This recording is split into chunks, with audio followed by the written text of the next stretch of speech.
এশারের নামাজ শেষে সূরা মুলকের উপর আমল করতেন।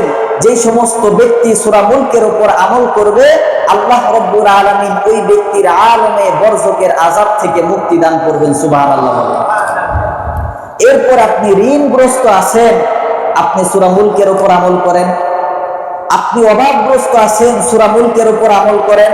আপনি বড় বিপদের মধ্যে আছেন, বড় ধরনের বিপদ, মনে করেন আপনার সামনে অনেক বিপদ আছে, আপনি ইদানিং অনেক বিপদের সম্মুখীন হচ্ছেন, আপনি বড় বড় সমস্যার সম্মুখীন হইতেছেন, বড় বড় বিপদ আপনার সামনে আসতেছে।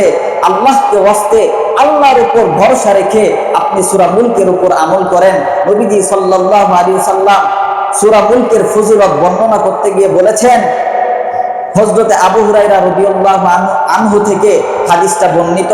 হযরতে আবু হুরায়রা রাদিয়াল্লাহু আনহু বলেন, যেই ব্যক্তি সূরা মুলকের উপর আমল করবে, আল্লাহ রাব্বুল আলামিন ওই ব্যক্তিকে সমস্ত বড় ধরনের বিপদ আপদ থেকে, বালা মুসিবত থেকে হেফাজত করবেন। সূরা মুলক আল্লাহ রাব্বুল আলামিনের দরবারে হাসরের ময়দানে আপনার জন্য সুপারিশকারী হয়ে যাবে। সুবহানাল্লাহ বলেন।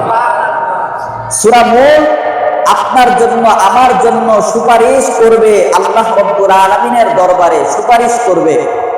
তো হাদিসে এক পর্যায়ে বলা হয়েছে, যদি অতক্ষণ পর্যন্ত সুপারিশ করবে যতক্ষণ না পর্যন্ত হাত্তা গুফিরা লাহু, যতক্ষণ না পর্যন্ত আল্লাহ রাব্বুল আলামিন ওই ব্যক্তিকে ক্ষমা না করবেন, অতক্ষণ পর্যন্ত সূরাতুল মুলক আপনার আমার জন্য সুপারিশ করবে আল্লাহ রাব্বুল আলামিনের দরবারে। সুবহানাল্লাহ।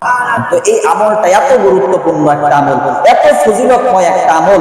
এরপরে আসেন এই সূরা মুলকের এই হাদিসের শেষ অংশে নবীজি সাল্লাল্লাহু আলাইহি ওয়াসাল্লাম আরেকটা বিষয় বলেছেন।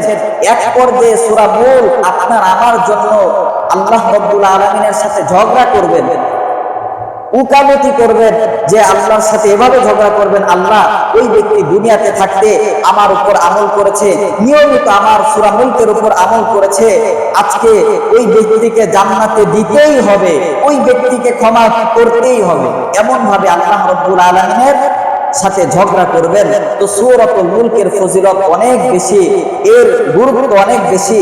আল্লাহ রাব্বুল আলামিন আমাদের সকলকে সঠিক বুঝ দান করুক। সকলে বলেন আমিন।